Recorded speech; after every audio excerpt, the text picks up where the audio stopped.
Yesu ashimwe. Que Dieu soit loué. Twongeye kubasuhuza Nous vous saluons nka communauté Pierre en Vivante. tant que communauté Pierre Vivante. Turabakunda Nous vous aimons kandi tubifuriza ibyiza umunsi ku munsi. et nous vous surtout du bien tous les jours. Tugarutse muri cya kiganiro dukora cyo guhugurana. Nous revenons dans notre émission. Uyu munsi turaganira dufite umutwe w'ijambo uvuga ngo kuba mu kigeragezo. Le thème d'aujourd'hui, c'est être dans l'épreuve. Ikigeragezo L'épreuve ntago kiba ku muntu udasenga. n'arrive pas à quelqu'un qui ne prie pas. Ikigeragezo kikuzaho nyine kuko wubaha Imana. L'épreuve vient sur toi parce que tu honores Dieu. Ikigeragezo ni igishaka kugukura mu mwanya w'Imana. L'épreuve, c'est quelque chose qui veut te pousser à laisser de suivre Dieu. Satani cyamuzanye Ce qui a amené Satan, ni ukwica no kwiba c'est tuer et voler no kurimbura. et détruire. Ku bakristo rero ibyo adutega buri munsi Pour les chrétiens, ce que Satan nous tend comme piège, ni ibigeragezo c'est des épreuves kugira ngo udakomeza inzira. pour que tu ne puisses pas continuer le chemin. Ntabwo nzi ibigeragezo urimo gucamo uyu munsi, Je ne connais pas les épreuves que tu es en train de traverser. sinzi ibyo uhuye nabyo mu buzima bwawe bwa buri munsi, Je ne connais pas ce que tu rencontres dans ta vie de tous les jours. ariko ndashaka kukubwira ngo ikigeragezo ntikigukure ku Mana. Mais j'aimerais bien te dire que, quelle que soit la preuve que tu rencontres, que ça ne te fait pas laisser Dieu. Ibigeragezo byahozeho kuva kera, Les épreuves vont toujours exister depuis longtemps. n'uyu munsi biracyariho, Même aujourd'hui, ils sont là. ndetse biragenda byiyongera kurushaho. Et même ils augmentent de jour à jour. Ariko ndagira ngo nkubwire ngo haracyariho ibyiringiro. Mais j'aimerais bien te dire qu'il y a de l'espoir. Hari Imana igukunda Il y a Dieu qui t'aime muri ibyo ngibyo urimo gucamo. dans tout ce que tu es en train de traverser. Hari Imana iri mu ruhande Il y rwawe. a Dieu qui est de ton côté. Hari Imana iri mu buzima bwawe. Il y a Dieu qui est dans ta vie. Imana ijya yemera ko bikubaho Dieu accepte que ça t'arrive kugira ngo ube uwo uriwe. pour que tu sois qui tu es. Ibigeragezo bikuremera ubundi buzima ku Mana, Des épreuves créent une autre vie envers Dieu. kandi bikuremera n'ubundi buzima ndetse no mu bantu. Et il te crée aussi une autre vie même parmi les personnes. Iyo Satani akurwanya, Lorsque Satan est en train de te combattre, ntabwo aba ari kurwanya wowe gusa, ce n'est pas toi seulement qui combat. aba ari kuviza n'Imana Il vise aussi Dieu muri wowe. qui est en toi. Niyo mpamvu ntugomba gutinya, C'est pourquoi il ne faut pas avoir peur. ntugire ubwoba. Il ne faut pas avoir peur. Ibigeragezo bizahoraho, Les épreuves vont toujours exister, ahubwo niwige kubihagararamo. mais apprends à résister. Dufite abagabo benshi muri Bibiliya bahuye n'ibigeragezo. On a beaucoup d'hommes dans la Bible qui ont rencontré des épreuves. Tubona Yobu, On a vu Job, tukabona Meshaki, Shadraka na Abednego. on a vu Meshach, Abednego et Shadrach. Abo bose bahuye n'intambara n'ibigeragezo. Toutes ces personnes ont rencontré des problèmes. Na Mose nibyo yahuye nabyo. Même Moïse aussi a rencontré des problèmes. Ariko ibyo ngibyo ntibyabaciye intege zo kuba abantu b'Imana. Mais tout ça ne les ont pas découragés de ne pas être des hommes de Dieu. Sinzi biri kuguca intege. Je ne sais pas ce qui te décourage. Uraza kumbwira ati ngiye sindi Mose, Tu vas me dire que moi je ne suis pas Moïse. ntago ndi Meshaki, abo bahanuzi bose batambutse. Je ne suis pas Meshach ou même les autres prophètes. Ntago ndi sont Yeremiya. passés. Je ne suis pas Jérémie. Ariko wowe uyu munsi uri wowe. Mais toi, aujourd'hui, tu es toi. Uri mu kigeragezo nkawe. Tu es dans l'épreuve en tant que toi. Ngarutse kukubwira ngo ikigeragezo urimo uyu munsi ni we Shadraka w'uyu munsi. Je reviens pour te dire que l'épreuve que tu es en train de traverser, c'est toi, Shadrach, d'aujourd'hui. ni wowe rero ugomba guhesha imana icyubahiro C'est toi qui dois glorifier Dieu, nka shaduraka comme Shadrach, comme bedenego. comme Abednego. Ni wowe uyu munsi, ni wowe w'iki gihe. C'est toi, toi d'aujourd'hui. Intsinzi yo kubahisha imana iri muri wowe uyu munsi. La victoire d'honorer Dieu est en toi aujourd'hui.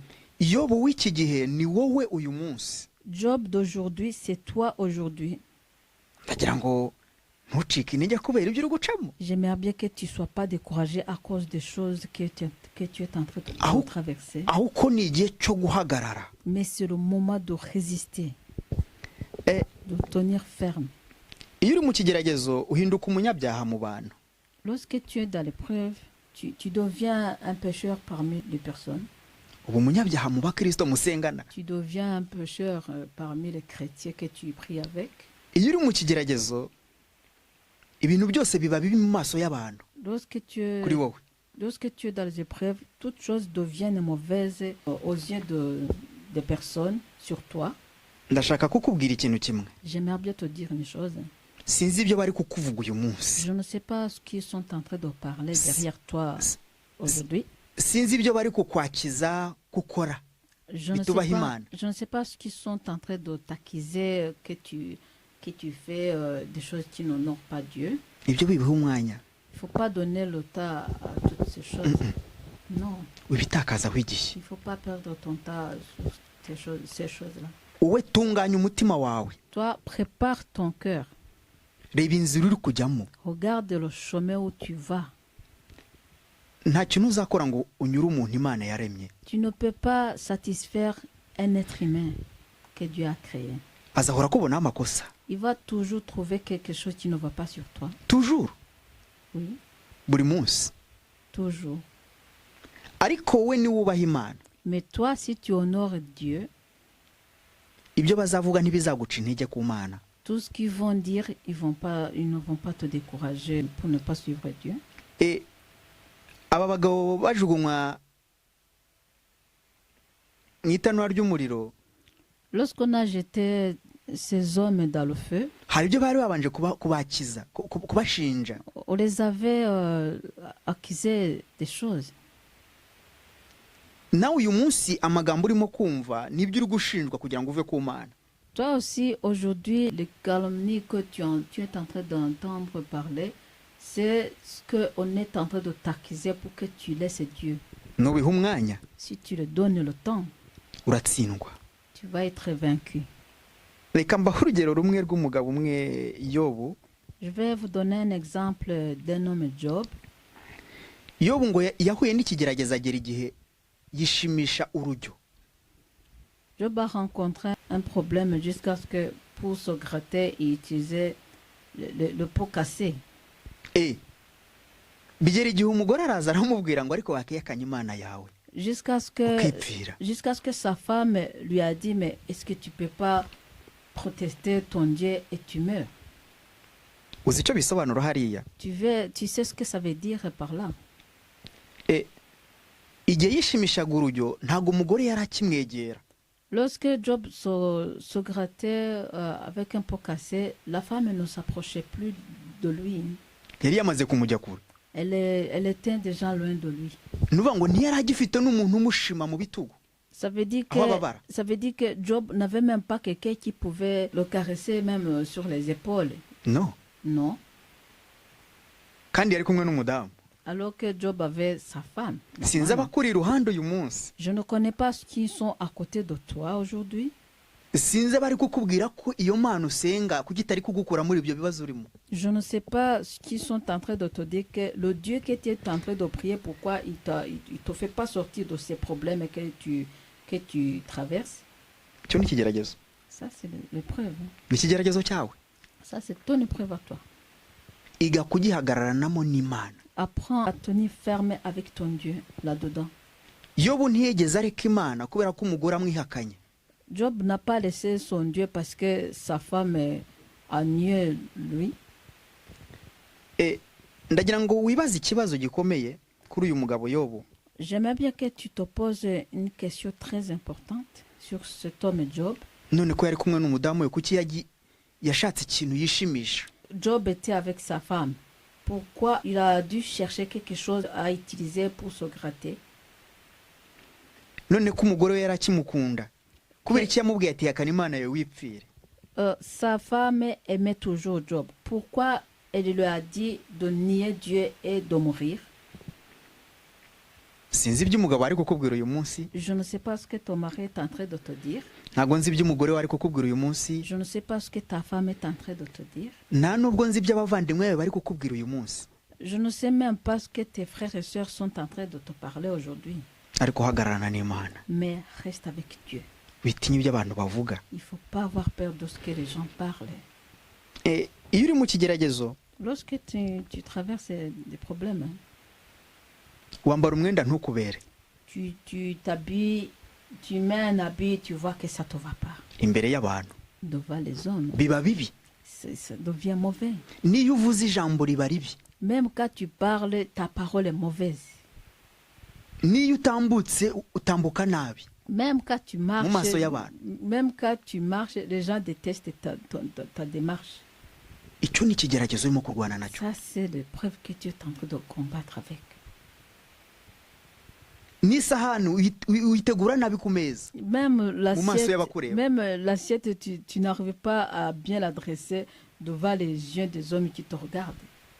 Kuko uri mu kigeragezo. Parce que tu traverses des problèmes. Ikigeragezo cyo kwangwa. Le problème d'être haï. Ikigeragezo cyo gusuzugurwa. Le problème d'être méprisé. Icyo ni ikigeragezo Yobu yari arimo. C'est ça le problème que Job traversait.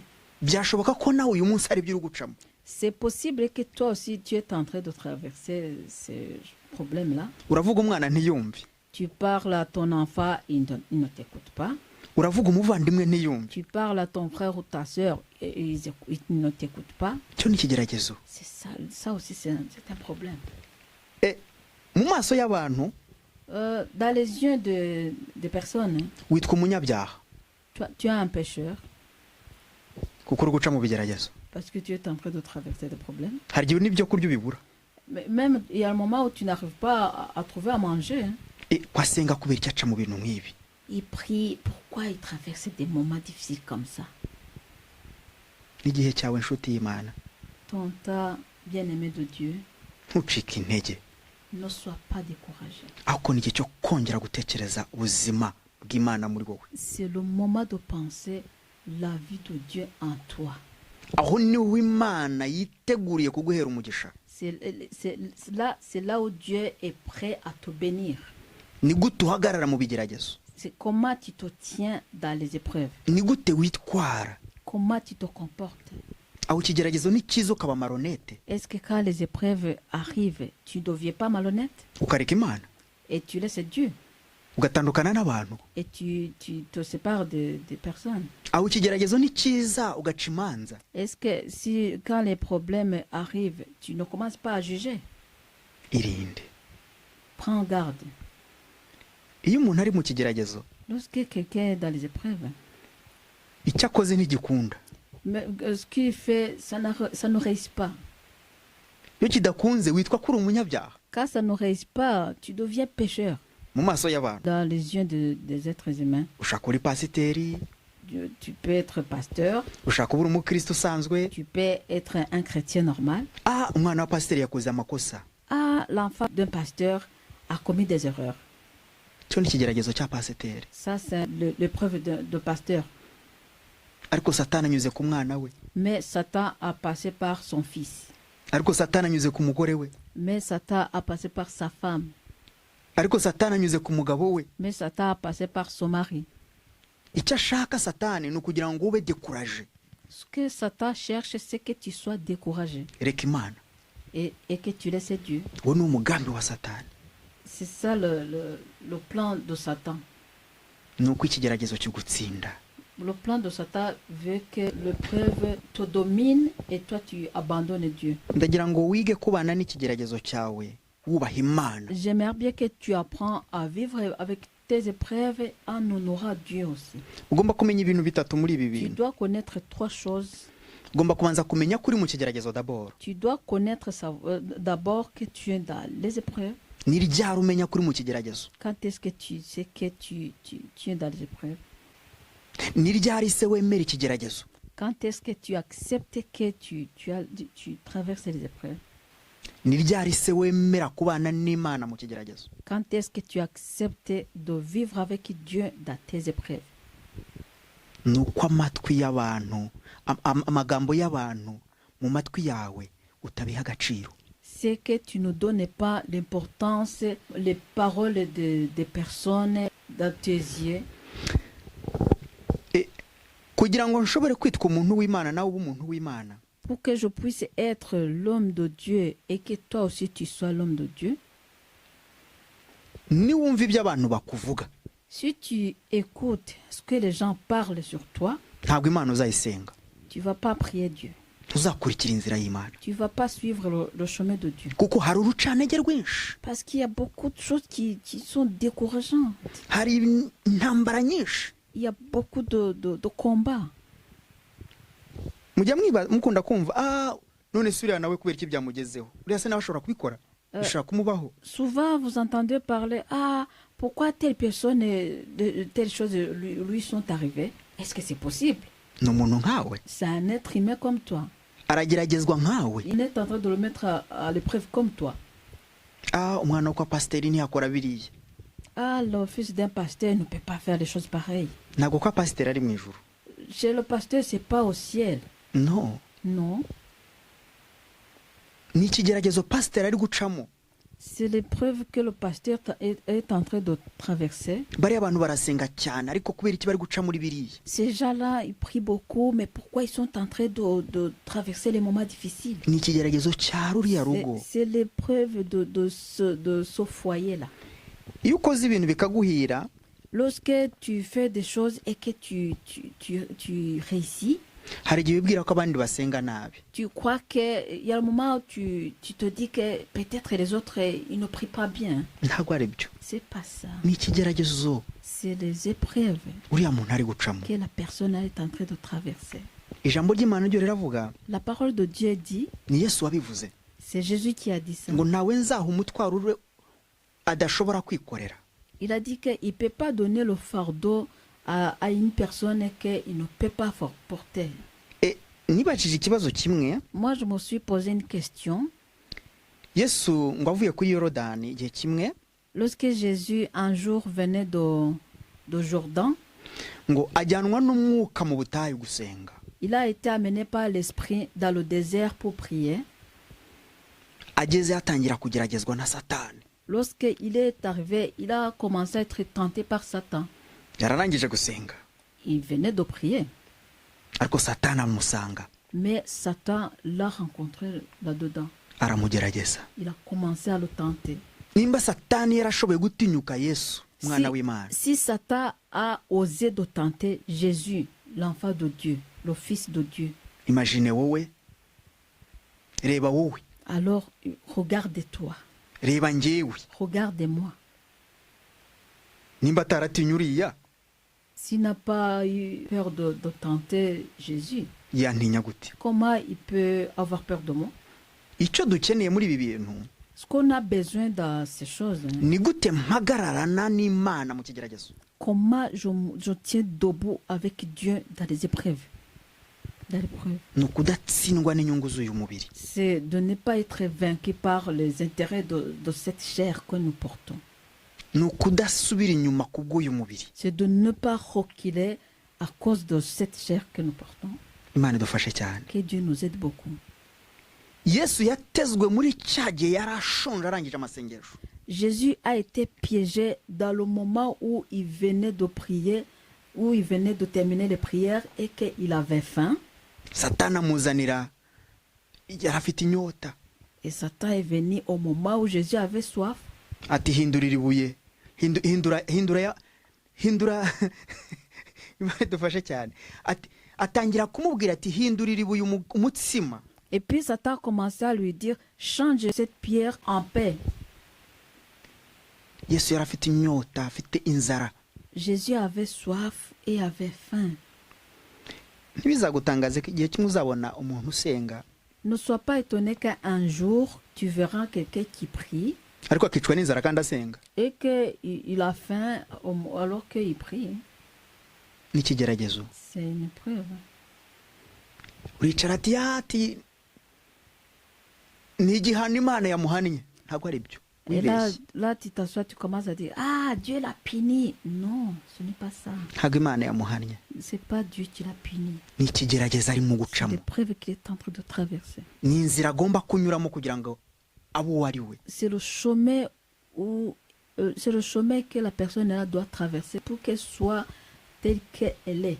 Iyo uri mu kigeragezo, Lorsque tu traverses le moment difficile, inzira zose zirafungwa. tous les chemins sont fermés devant toi. Aho ukomanze ntibagukingurira. Là où tu frappes, on n'ouvre pas la porte. Iyo uvuze ntibakumva. Quand tu parles, on ne t'écoute pas. Kandi ugaragara nk'umunyabyaha mu bantu. Et là, tu apparais comme quelqu'un qui est pécheur parmi les gens. Bagatangira kukwimoka. Et Ya ils Mana commencent asenga. à se moquer de toi, à dire, hey, le Dieu là qui prie. Uzi icyo Satani akora muri icyo gihe? Tu sais ce que Satan fait à ce moment-là? Akuzanira abanyabyaha mu maso yawe. Il amène les pécheurs devant tes yeux. Akabaya iby'uyu mubiri. Et il commence à les donner ce que la chair a besoin. Agatangira kuvuga ati ntureba? Et il commence à te dire, ah, t'as vu? Urareba uri ukuntu amerewe neza? T'as vu comment telle personne est bien? Ntabwo asenga Il ne prie pas, ariko ntacyo abuze. mais il ne manque de rien. Ubuzima bwe bumeze neza. Sa vie est bien. Buravansa, Il avance dans sa vie. arabyara, Elle fait les enfants. araheka, Oui. ibintu bimeze neza. Donc, tout va bien pour elle. Akazi ke kagenda neza. Et même son travail, ça va. Hein. Famiye ye rwose bimeze Et neza. sa famille est aisée. Satani araza akamutaka. Et Satan commence à parler du bien à la personne qui est pécheur là devant. Aragira ngo toi. agukuruze ibyo ureba. Là, c'est pour t'attirer, te faire attirer par les choses que toi tu regardes sur la personne là. Iyo utabaye maso, Et quand tu n'es pas vraiment attentif, ugwa muri ya mitego. et tu tombes dans les pièges là. Na bya bindi wari urimo gushaka ukabibura na yamana ukayitakaza. Et les choses que tu étais en train de chercher, tu n'arrives pas à les trouver. Et même le Dieu que tu suivais, tu l'abandonnes. Ikigeragezo ntabwo ari umwanzi, L'épreuve n'est pas un ennemi, ahubwo ni inzira tunyuramo mais c'est le chemin que nous traversons. dushaka Imana. On cherche à Dieu. Imana ibaha umugisha. Que Dieu vous bénisse. Reka dusome muri Bibiliya On va lire dans la Bible kugira ngo turusheho gufatanya kumenya kurwana no gutsinda ikigeragezo. pour qu'on arrive à connaître comment combattre les épreuves. Turajya muri Luka, turajya mu gitabo cya Luka On va aller dans Luc, igice cyaho cya 4. chapitre 4. Turasoma umurongo umwe wa mbere. On va lire le verset 1. Biraza kudufasha kurushaho gusobanukirwa, kumenya, kurwana no guhagarara mu kigeragezo kandi udatsinzwe. Ça va nous aider à comprendre comment combattre et rester ferme dans les épreuves sans être vaincu. Yesu ashimwe cyane. Jésus soit loué. Reka dusome ijambo ry'Imana. Yesu yuzuzwa umwuka wera ava kuri Yorodani, ajyanwa n'umwuka mu butayu. Imana idufashe cyane. Adusomera ku murongo wa mbere. Jésus, rempli du Saint-Esprit, revint du Jourdain et il fut conduit par l'Esprit dans le désert. Imana idufashe cyane.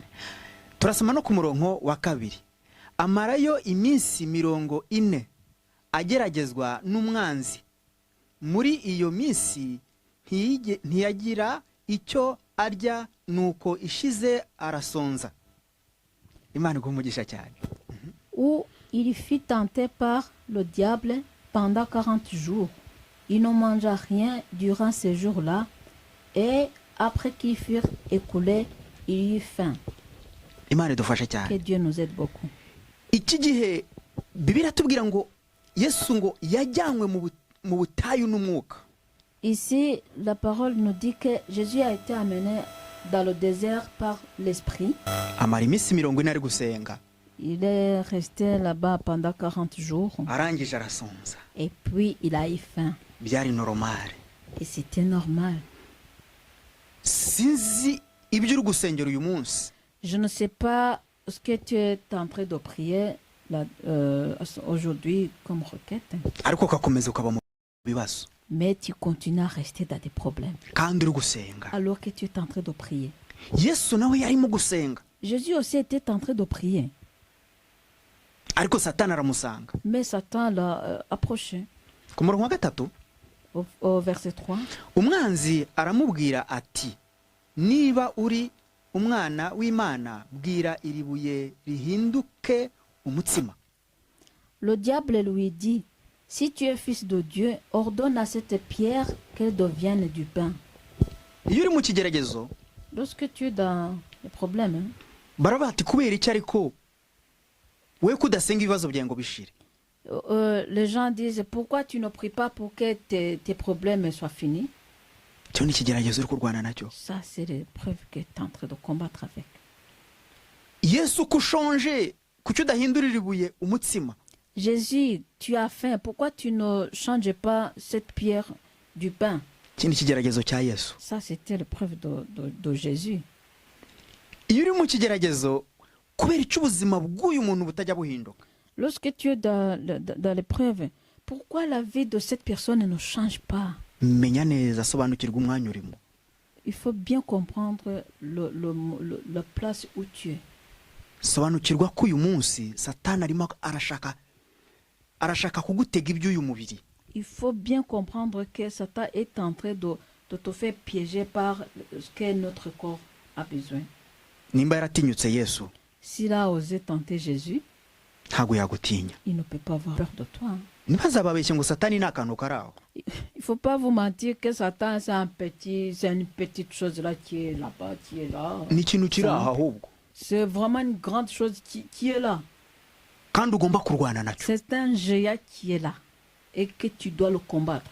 Kandi ugomba guhagarana n'umwuka w'Imana kugira ngo Et ugitsinde. que tu dois rester avec le Saint-Esprit pour que tu arrives à combattre et battre ce géant. Bamaso, Il faut que tu veilles. reka twongere dusome. On va encore lire. Yesu aramusubiza ati, handitswe ngo, umuntu ntatungwa n'umutsima gusa. Imana Jésus idufashe. lui répondit, il est écrit, l'homme ne vivra pas de pain seulement. Imana idufashe. Que Dieu nous aide. Ntabwo nzi icyo uri gushaka, Je ne sais pas ce que tu es en train de chercher. nta nubwo nzi icyo ubuze, Je ne sais même pas ce qui te manque. ariko ibyo ubuze Mais ce que tu manques, nibyo Satani agutegeraho. c'est ça que Satan essaie de te faire piéger. Nibyo Satani aza kukwereka imbere yawe. C'est ça que Satan vient pour te montrer. Nibyo Satani aza kukuzanira. C'est ça que Satan va t'amener. Nibyo Satani aza gutega mu maso yawe. C'est ça que Satan va amener devant tes yeux. Ibyo wigisha abandi kureka, Ce que tu apprends les autres à laisser, nibyo Satani aza kugutegeraho c'est là où Satan va amener pour te piéger. kugira ngo abone ibyo akurega ku Mana. Pour qu'il arrive à trouver quelque chose à t'accuser devant Dieu. Imana idufashe cyane. Que Dieu nous aide beaucoup. Ibyo urwanya mu bandi bantu, Ce que tu combats dans les autres personnes, Satani nabona akaryango muri famiye yawe arabyinjizamo. si Satan voit un petit trou dans ta famille ou une petite porte, il va faire entrer ces choses-là. Kugira ngo witwe ko utari umuntu w'Imana. Pour qu'on commence à dire que tu n'es pas l'homme de Dieu. None kubera icyo ari umuntu w'Imana biriya bikaba byamubayeho. Alors comme il dit qu'il est l'homme de Dieu, pourquoi ces choses-là lui sont arrivées Kandi asenga. alors qu'il prie? Nibyo bya bindi mujya mubona. C'est ça que vous voyez souvent. Hein. Ati n'umwana wa pasiteri wakoze biriya yatwaye inda. Et puis vous commencez à dire, ah, c'est la fille d'un pasteur là qui est enceinte. Yateye inda. Il a enceinté quelqu'un. Ni ikigeragezo cy'uriya mu pasiteri. C'est l'épreuve d'un pasteur là.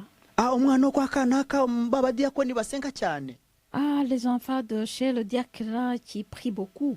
Ni ikigeragezo kiriya famiye. C'est les épreuves de la famille là. Wiza kubishima Il hejuru. ne faut pas se contenter sur eux. Tekereza neza. Pense bien. Réfléchis. Udaca urubanza. Il ne faut pas juger. Ikigeragezo n'umwanzi. L'épreuve, c'est un ennemi. imana ibamfashirize. Que Dieu vous aide. Satani atugeragereza ku byo dukennye, dushonje. Satan nous tente à partir de ce que nous manquons ou bien ce que on a fait à avoir pour manger. Reka dusome ku murongo wa 5. On va lire au verset 5. Umwanzi aramuzumira, aramwereka ubwami bwose bwo mu isi mu kanya gato. Ku murongo wa 6 aramubwira ati, ndaguha ubu bwami bwose ni kuzo ryabwo, kuko ari nge wabugabanye, kandi mbugabira uwo nshaka wese. Murongo wa 5 no 6. Mani bw'umugisha. Le diable l'ayant enlevé lui montra en un instant tous les royaumes de la terre et lui dit, je te donnerai toute cette puissance et la gloire de ces royaumes, car elle m'a été donnée et je la donne à qui je veux. Aho ntujya mu kigeragezo Satani akakubwira ibyo ari buguhe, ukwihutira kubyakira. Est-ce que tu n'arrives pas dans les épreuves et Satan commence à te dire tout ce qu'il va te donner et toi tu commences à les prendre? Reka nkubwire ikintu kimwe. Laisse-moi te dire une chose. Ibishashagirana mu maso yawe byose si zahabu. Tout ce qui brille n'est pas or devant tes yeux. Kandi bisa neza mu maso yawe byose si umugisha. Et tout ce qui se ressemble, tout ce qui semble bien, c'est pas une bénédiction. Satani aje kwereka Yesu ubwami bwo mu isi. Satan vient montrer à Jésus le royaume de cette terre. Uyu munsi ikintu kiri kutuyobya ni ibiri mu isi. Aujourd'hui, ce qui sont en train de nous faire perdre, c'est des choses qui sont dans son monde. Imana igufashe cyane. Que Dieu nous aide. Ndagira ngo utekereze ube maso. J'aimerais bien que tu réfléchisses et que tu veilles. Yesu yaravuye gusenga. Jésus venait de prier. Ariko bamweretse ubwami bwo mu isi kandi ni waburemye. Mais on lui montre le royaume de la terre alors que c'est lui qui l'a créé. Ibyo wowe wagizeho ububasha. Ce que toi tu as eu comme pouvoir, byashoboka ko hagera igihe Satani akaba ari yagutegesha. Ça peut être possible qu'il y a un moment où ces choses-là que tu as eu et Satan commence à les utiliser pour te piéger. Atangiye kubwira Yesu. Il commence à parler à Jésus. Numfukamira ukandamya. Si tu t'agenouilles et que tu commences à me prier, ubu bwami ni ubwawe. Ce royaume est à toi. Aramubwira ngo mbugabira uwo nshaka, uwo nifuza. Et puis Satan dit à Jésus que ce royaume, il lui donne à qui il veut. Hari igihe Satana aguha. Il y a un moment où Satan te donne. Ukagira ngo Imana yaguhaye. Et tu crois que c'est Dieu qui t'a donné. Ntabwo ari byo. C'est pas ça. Ndagira ngo mube maso nshuti. J'aimerais bien que vous veillez, bien-aimés. Hari igihe Satana azana ibifatika mu bantu. Il y a un moment où Satan amène des choses vraiment très importantes parmi les gens. Ukagira ngo Imana yatanze umugisha. Et tu crois que c'est Dieu qui a béni. Yutabaye maso ugwa mu mutego wa Satani. Quand tu n'es pas attentif, tu tombes dans les pièges de Satan. Reka dusome ku murongo wa 7. On va lire au verset 7. Nuko numfukamira ukandamya, buriya bwami bwose buraba ubwawe. Aho ni amagambo Satani ari kubwira Yesu. Donc, si donc tu te prosternes devant moi, elle sera tout à toi. Ça, c'est la parole que Satan est en train de parler à Jésus. Imana idufashe cyane. Que Dieu nous aide beaucoup. Ngo numfukamira ukandamya ubwami bwose ndabuguha. Donc, il lui dit, si tu te prosternes devant moi, je te donne tout ce royaume. Satani mbere yuko agutandukanya n'Imana agomba kubanza kugira ibyo akwereka. Avant que Satan te sépare de Dieu, il y a des choses qui te montrent d'abord. Niyo mpamvu biroroshye. C'est pourquoi c'est facile. Hein? Uyu munsi kuncira urubanza ukurikije uko mbona. Oui, c'est facile que tu peux me juger selon comment tu me vois. Biroroshye ko ngucira urubanza nkurikije uko nkubona. C'est facile que je peux te juger selon comment je te vois. Biroroshye ko uyu munsi ndibuze guhabwa iby'isi na Satani nkabyitirira Imana.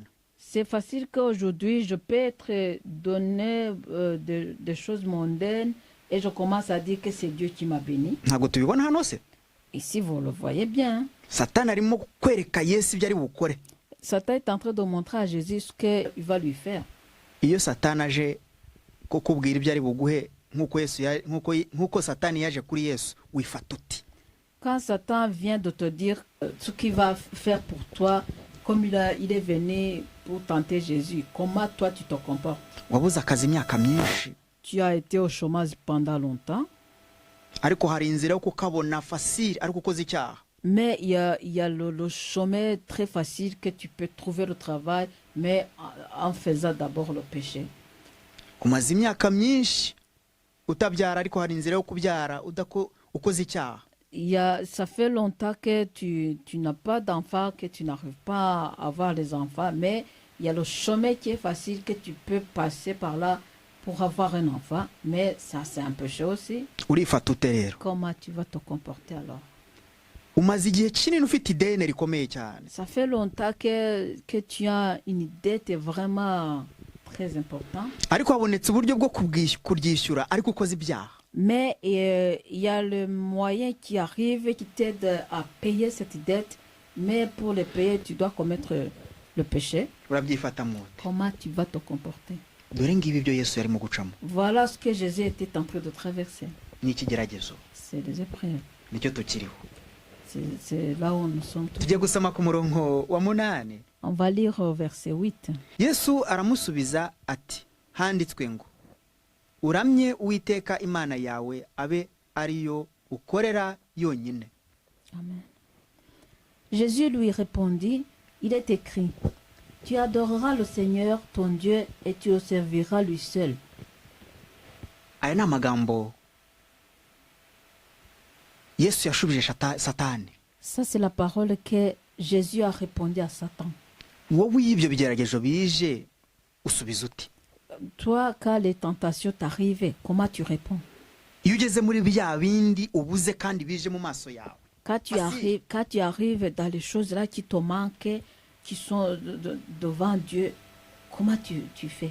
wifata ute? Comment tu te comportes? ubihagararamo ute? Comment tu te tiens? usubiza satani gute? Comment tu réponds à Satan? satani ntabwo aza nka dayimoni wa wundi babereka bashushanyije mu mahembe. Satan ne vient Ateye pas. ubwoba. Satan ne vient pas comme un démon là, comme vous montre dans le dessin qui ont les cornets. ntabwo ari kuriya aza. C'est pas comme ça qu'il vient. azaza mu ishusho y'umuntu Il va utatekerezaga. venir dans l'image d'un être humain que tu ne pouvais même pas penser. yewe wazanaza no mu ishusho y'umuntu utekereza ko ni pasiteri, ni porofete, Il va venir même dans l'image de quelqu'un que tu penses, oui, c'est un prophète, c'est un pasteur. cyangwa se ni umugore wawe, Ou ni bien c'est umwana ta wawe, femme, ou c'est ton enfant, cyangwa n'umugabo ou wawe, bien c'est ton mari, cyangwa n'umugore, cyangwa n'umuvandimwe, ou bien c'est ton frère, cyangwa n'umuyobozi wawe. ou bien c'est ton chef. ba maso. Sois attentif. satani yinjira ati, Comment Satan entre? ni gute urwana n'ikigeragezo kandi ugakomeza kuba mu Mana? Comment tu combats les épreuves et tu restes ferme avec ton Dieu? Imana igufashe cyane. Que Dieu t'aide beaucoup. reka dusome undi murongo, On va lire un autre verset. dusome ku murongo wa 13. On va lire Aho au ngaho verset nyine muri 13, Matayo. toujours dans le même chapitre. umwanzi arangije ibyo amugerageresha byose aramureka. Imana iguha umugisha. Après l'avoir tenté de toutes ses manières, le diable s'éloigna de lui jusqu'à un moment favorable. umwanzi irangije ibyo akugeragereshaga akabona ntibikunze, agutega ikindi gihe, agutega mu bindi. Lorsqu'un ennemi vient te tenter dans toutes choses et qu'il n'arrive pas à t'avoir, il attend un autre moment. ese iyo satani yagusuye urabimenya? Est-ce que quand Satan est venu te visiter, tu le connais? ese iyo ikigeragezo kije mu buzima bwawe urabimenya? Est-ce que quand l'épreuve vient dans ta vie, tu es au courant de ça? ba maso nshuti, Veille, bien-aimé. kugira ngo urwanye umwanzi. Il faut veiller pour que tu combats le diable. hari igihe usenga ugasenga ukaba imbere y'Imana, Il y a un moment où tu prends du temps vraiment à prier et tu restes devant Dieu ugasanga inkweto zagucikiyeho. jusqu'à ce que tu vois que même tes chaussures sont trouées. atari ko si yo Mana itakwambika. Et puis les gens commencent à dire, est-ce que le Dieu là qui ne t'habille pas kandi ukayitubwira et que tu nous parles de ce Dieu là, kuki itaguheraho? pourquoi il ne commence pas par toi? cyo ni ikigeragezo. Ça c'est l'épreuve. Hein. ndagira ngo nkubwire nshuti, ntucike intege kubera ibyo uri gucamo. J'aimerais bien te dire, bien-aimé, ne sois pas découragé à cause des choses que tu es en train de traverser. ni Non. igihe cyawe ugomba kubamo, C'est ton moment à toi que tu dois vivre. ni intambara yawe ugomba C'est kurwana, ton combat à toi que tu dois combattre. kandi uzayisohokanamo Et intsinzi, tu vas t'en sortir avec la victoire. kandi uzasohokanamo icyubahiro Et tu cy'uwiteka. vas t'en sortir avec la gloire de Dieu. hari ibyo Imana ikubika Il y utarabona, a les choses que Dieu gardait pour toi que tu n'as pas encore hari vues. ibyo amaso yawe atarareba uzabona, Il y a les choses que tes yeux n'ont pas encore vues. hari ibyo akanwa kataravuga uzavuga Il kubera y a les ishimwe. choses que ta bouche n'a pas encore prononcées et que tu vas le dire à cause des actions de grâce. hari igihe bikomera Et il y a un moment où ça devient vraiment difficile n'amazi yo kunywa ukayabura, et tu n'arrives même pas à avoir de l'eau à boire. ukitwa umunyabyaha mu bantu, Et là, tu deviens pécheur parmi les gens, ariko hagararana n'Imana mu mutima mais wawe, reste avec Dieu dans ton cœur. hagararana n'Imana mu mibereho yawe. Reste avec Dieu dans ta vie de tous les jours. wikita ku byo abantu Il ne bakuvuga, faut pas considérer à ce que les gens parlent derrière toi, kuri mwiza cyangwa se kuri mubi. que tu es beau ou bien que tu es laide. Non, wireba sigise il z'abantu, ne faut pas regarder les succès des gens. reba umutima wawe n'Imana, Regarde ton cœur et ton Dieu. uko ubana nayo, Comment tu vis avec Dieu. uko ugendana nayo. Comment tu marches avec Dieu. aho ngaho Là, usenge winginge, tu pries Dieu et tu le supplies. aho ngaho n'Imana izabana nawe. C'est là où Dieu va vivre avec toi. Imana izagusohoramo ufite victoire, ufite ishimwe. Dieu va t'en sortir de là avec une action de grâce. ndakwinginze Je t'en supplie. ntubibirye bipfubye Il bidahiye. ne faut pas les manger crus. ndabizi ko uzahura n'intambara z'uyu Je mubiri, sais que tu vas rencontrer les combats de son corps. umubiri uzaruha pe, Le corps va être fatigué. uzasufura, Le corps va souffrir. bazagutuka, On va t'insulter. bazakwita amazina y'uzi n'ayo On va utazi, te baptiser tous les noms que tu connais et les noms que tu ne connais même pas. ariko ntuyiveho, Mais il ne faut pas abandonner Dieu. ntureke Imana Il ne faut yawe, pas abandonner Dieu. uyigumeho. Reste avec ton Dieu. bagutuke, Qui t'insulte, bakwambika ubusa mu magambo, qui te voit nu dans leurs mots qu'ils prononcent. komeza ubutumwa bwiza.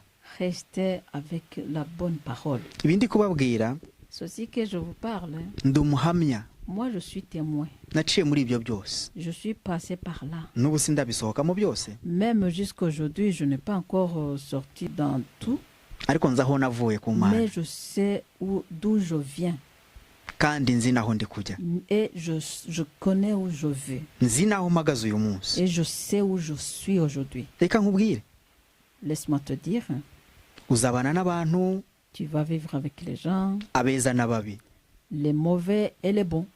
ugomba kwiga kubana nabo Il bose. faut apprendre à vivre avec eux, les deux. bazagucira imanza hagati yawe nabo, Ils vont te juger, ariko ntibizaguca intege. mais que ça ne te découragera pas. komeza inzira yawe, Continue ton chemin. icy'ingenzi ni ikiri mu mutima wawe, Ce qui est important, c'est ce qui est dans ton cœur. kandi ni ikiri mu mutima wawe uko uri gushaka Imana. Et c'est ce qui est dans ton cœur parce que tu es en train de chercher Dieu. reka tujye mu kindi gitabo, muri Yobu. On va aller dans Job. turahasoma imirongo itari myinshi, On va pas lire beaucoup de versets là-dedans. reka dusome umurongo umwe muri Yobu mu gice cyaho cya mbere ku murongo wa munani. On va aller dans Job chapitre 1 verset 8. Uwiteka arongera abaza Satani ati, mbese witegereje umugaragu wanjye Yobu yuko ari ntawe uhwanye nawe mu isi, ko ari umukiranutsi utunganye wubaha Imana kandi akirinda ibibi? Imana ibahe umugisha. L'Éternel dit à Satan, as-tu remarqué mon serviteur Job? Il n'y a personne comme lui sur la terre. C'est un homme intègre et droit, craignant Dieu et se détournant du mal. Que Dieu vous bénisse. Yobu ni umukiranutsi ku Mana, Job est intègre devant Dieu, ariko Satani aramugerageje, aziko mais Satan vient le tenter. ariko Imana iramwirata. Mais Dieu se vante de Job. Ntabwo turi bubiganireho cyane ariko tuzongera dufate umwanya wo kubivugaho. On ne va pas aller en profondeur, mais on va un jour prendre le temps pour en parler. Iyo uri mu kigeragezo cyawe, Lorsque tu es dans tes problèmes, ijuru rirakwirata, le ciel se vante de toi. ariko satani nawe akagushaka. Et Satan aussi te cherche. Iyo satani arimo kugushaka, Lorsque Satan est en train de te chercher, n'ijuru naryo riba gutangira amanota. le ciel aussi commence à te donner les bons points. Nibajije ikibazo gikomeye Moi, je me suis posé une question très importante. ngo Uwiteka abwira Satani ngo witegereje umugaragu wanjye Yobu. Dieu dit à Satan, est-ce que tu as remarqué mon serviteur Job? Ikigeragezo La tentation. ntikivuga ko utari umuntu w'Imana.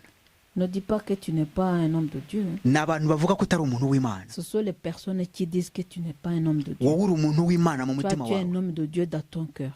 kandi uri umukozi w'Imana. Et tu es un serviteur de Dieu. Nuhagarara mu kuri, Si tu restes dans la vérité. byashoboka ko inkweto zacitse, Ça peut être possible que tes chaussures sont trouées. byashoboka ko bakwirukanye no mu nzu, Ça peut être possible qu'on t'a chassé de la maison. byashoboka ko uyu munsi n'isabune yo gukaraba wayibuze, Ça peut être possible que même aujourd'hui, tu n'as pas le savon pour te laver. ariko uri umuntu w'Imana. Mais tu es un homme de Dieu. Hagararana nayo, Reste avec Dieu. wihanganire ibyo uri gucamo. Et tu patientes pour les choses-là que tu es en Nyuma train de y'ibyo hari traverser. ibindi. Parce qu'après toutes ces choses, il y a des bonnes choses. Imana iguhe umugisha. Que Dieu te bénisse. Reka dusimbuke tuva aho ngaho, On va, reka tujye mu gice cya kabiri n'ubundi on muri va Yobu. aller dans chapitre 2, toujours en Job. Dusome umurongo wa karindwi n'uwa munani. Imana ibahe umugisha On va commencer au verset 7 kugira ngo mubyumve et neza. 8 pour que vous puissiez bien comprendre. Nuko Satani aherako arasohoka ava imbere y'Uwiteka ateza Yobu ibishyuti bibi bihera mu bworo bw'ibirenge bigeza mu gitwariro. Nuko yishakira urujyo rwo kwishimisha maze yicara mu ivu. Umugore we aramubwira ati, mbese n'ubu uracyakomeje gukiranuka kwawe? Ihakane Imana wipfire. Et Satan se retira devant la face de l'Éternel. Puis il frappa Job d'un ulcère malin, depuis la plante du pied jusqu'au sommet de la tête. Et Job prit un tesseau pour se gratter et s'assit sur la cendre. Sa femme lui dit, tu demeures ferme dans ton intégrité. Maudit Dieu et meurs. Imana idufashe Que cyane. Dieu nous aide beaucoup. Iki ni ikigeragezo cya Yobu. Ça, c'est l'épreuve de Job. Iki ni De Job. ikigeragezo cyawe cyangwa se. Ça, ou bien ça, c'est ton épreuve à toi. Uyu mugore amubwira aya magambo ntago yarakira umugore we mu spirituel no mu buryo bw'umubiri. Lorsque cette femme parlait à Job comme ça, elle n'était plus sa femme d'une façon spirituelle ou bien d'une façon corporelle. Yamubonaga nk'umupfu. Il le voyait comme quelqu'un qui est cadavre. Kubera iki? Pourquoi? Ububabare, À cause de la souffrance, intambara. le combat. Icyo ni ikigeragezo. Ça, c'est l'épreuve. Iyo uri mu kigeragezo ibintu biba bibi kuba kuri iruhande. Lorsque tu es dans les épreuves, les choses deviennent mauvaises, et même parmi les gens qui sont à côté de toi. Nta kizi ukora. Il n'y a rien de bon que tu fais. N'icyo ukoze ntawe ucyumva. Même quand tu arrives à faire, il n'y a rien qui arrive à comprendre. Nta n'agaciro gihabwa n'icyo ukoze. On ne valorise même pas ce que tu as fait. Uyu munsi Aujourd'hui, no mu bakozi b'Imana bamwe bahura n'ibigeragezo cyangwa se babirimo. même parmi les hommes de Dieu ou les serviteurs de Dieu rencontrent des problèmes, ou bien même il y a certains qui sont déjà là-dedans. Umukozi w'Imana yahuye n'ikigeragezo, Lorsqu'un serviteur de Dieu rencontre un problème, rimwe na rimwe bakwita umunyabyaha parfois on commence à te dire que tu es pécheur kuko wagiye mu kigeragezo. parce que tu es allé dans l'épreuve. Akenshi hari igihe witwa umunyabyaha n'aba bandi wigisha. Souvent même les gens que tu prêches la parole de Dieu, c'est eux qui commencent à te dire que tu es pécheur. Nibo bagucira urubanza. C'est eux qui commencent à te juger. uzi icyo bisobanura? Tu sais ce que ça veut dire? Ikigeragezo gihereye iruhande rwawe, Donc, l'épreuve commence à côté de toi. n'umugore wagucira urubanza n'umwana akagucira Et urubanza. même ta femme commence à te juger et ton fils aussi. Nta kigenda, byose birapfa Il n'y a rien qui va, tout devient comme les morts mu maso y'abantu. devant les yeux des hommes. Ngubwo ubuzima. Voilà la vie. Ikigeragezo L'épreuve, hein, ntabwo ari umwanzi, c'est pas un ennemi. ariko n'urufatira Imana idupimiraho ko turi abayo.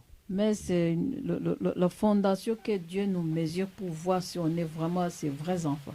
Imana igufashe cyane. Que Dieu t'aide beaucoup. Reka twongere dusome ku murongo wa 10 On va lire au verset 10. Hein. turebe uko Yobu yabyifashemo ahuye n'iki kigeragezo. On va voir comment Job s'est comporté après avoir rencontré cette épreuve. Imana idufashe Que cyane. Dieu nous aide beaucoup. Ariko aramusubiza ati, uvuze nk'umwe mu bagore b'abapfapfa. Mbese iyo twahabwa ibyiza mu kuboko kw'Imana tukanga guhabwa ibibi muri ibyo byose, nta cyaha Yobu yacumurishije ururimi rwe. Mais Job lui répondit, tu parles comme une femme insensée. Quoi, nous recevrons de Dieu le bien et nous ne recevrions pas aussi le mal. En tout cela, Job ne pécha point par ses lèvres. Imana ibahe umugisha. Que Dieu vous bénisse. Reka mbabwire ikintu kimwe. Laisse-moi vous dire une chose. Nimba usenga, Si tu pries nimba uri umuntu w'Imana, et que tu es un homme de Dieu, ikigeragezo cy'umuntu irinde. l'épreuve d'une personne, prends garde. Irinde komantere zawe. Prends garde de ne pas mettre les commentaires. Ntabwo uzi impamvu ari kubicamo. Tu ne sais pas pourquoi il est en train de traverser ces choses. Ntuzi impamvu Imana yemeye ko abihagararamo. Tu ne sais pas pourquoi Dieu a accepté que lui reste dans ces épreuves-là. Ntuzi impamvu Imana yemeye ko abibamo. Tu ne sais pas pourquoi Dieu a accepté que la personne-là vit dans ces problèmes-là. Ujye utinya ikintu kimwe. Il faut avoir peur d'une chose. Hein. Umuntu ari mu kigeragezo, Quelqu'un est en train de traverser des moments difficiles, yewe ndetse gikomeye, même très difficiles, ariko akomeje gusenga. mais il continue à prier. Akomeje kuba imbere Il y'Imana. continue à rester devant Dieu. Yanze kuva imbere y'Imana. Il refuse de quitter la face de Dieu. Ari gukubitwa mu buryo Il budasanzwe. est en train d'être abattu d'une façon extraordinaire Mu buryo bw'umubiri, au niveau de la chair, mu buryo spirituel arimo au kurwana. niveau spirituel. Il est en train de combattre. Hirya baramuvuga, hariya baramuvuga, hariya baramuvuga, nawe ari mu bibazo, arameza atya. On Ariko parle akomeje de Imana, lui à gauche, gukurikira à Imana. droite, et lui il traverse ces moments difficiles, mais lui continue à suivre Dieu. Itonde. Sois attentif. Hari impamvu. Il y a la raison. Hari igihe ugera mu kigeragezo, Il y a un moment où tu arrives dans les problèmes ukisanga uri wenyine. et tu te retrouves seul. Ukisanga uri wenyine mu buzima. Et tu te retrouves seul dans la vie. Ntagire umuntu ukuvugisha. Et il n'y a personne qui te parle. Abantu bose bakagutinya. Et les gens commencent à avoir peur de toi. Ni Yobu nibyo yari arimo. Voilà ce que Job vivait. Byashoboka ko nawe ari byo uri gucamo uyu munsi. Ça peut être possible que c'est ça que toi aussi tu es en train de traverser. Wasanga ari byo nanjye uyu munsi ndi gucamo. Peut-être que c'est les choses-là que moi aussi je suis en train de traverser. Wasanga ari byo n'umuvandimwe ari gucamo. Ça peut être que ça peut être ton frère qui est en train de traverser ces moments difficiles. Warangiza ukamwita umunyabyaha. Et puis tu commences à dire oui, il est pécheur. Ati yarasengaga mbere.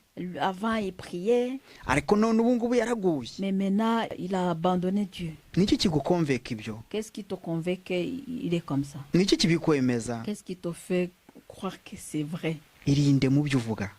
Prends garde à ce que tu parles. Yobu yaravuze ngo uvuze ijambo rimwe muri ya yandi y'aba bagore b'abapfapfa. Job a dit, tu as dit un mot comme les femmes insensées. Ndakwinginze ntube umupfapfa. Je te supplie, ne sois pas insensé.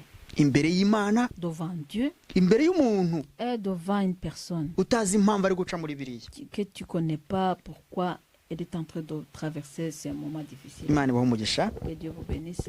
Reka ndarangije ikiganiro cy'uyu munsi. Je finis aujourd'hui, je m'arrête par là. Twari tuje twibaza ngo ni gute tuba mu bigeragezo.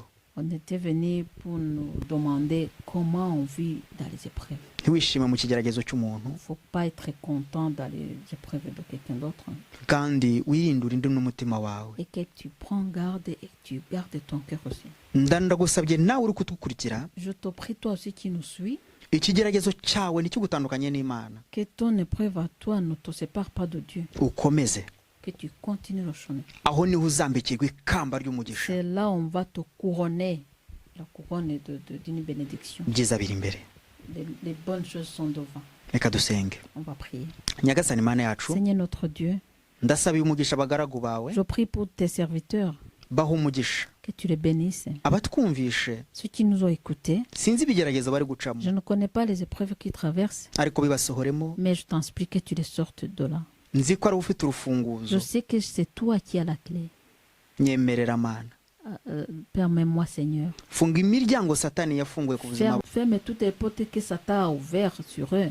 kandi ibyo wemeye ko bacamo Et qu'est-ce que tu as permis que ces gens-là traversent? ubahe imbaraga zo kubihagararamo Que bari tu kumwe les nawe, donnes la force de rester là-dedans en ayant avec toi. mu izina ryawe Yesu. Au nom de Jésus, ndizeye, je crois, ndashidikanya sans hésiter, kuri kumwe natwe. que tu es avec nous, uturinde que tu nous protèges uyu munsi n'iteka ryose. aujourd'hui et à l'éternité. Amen. Amen.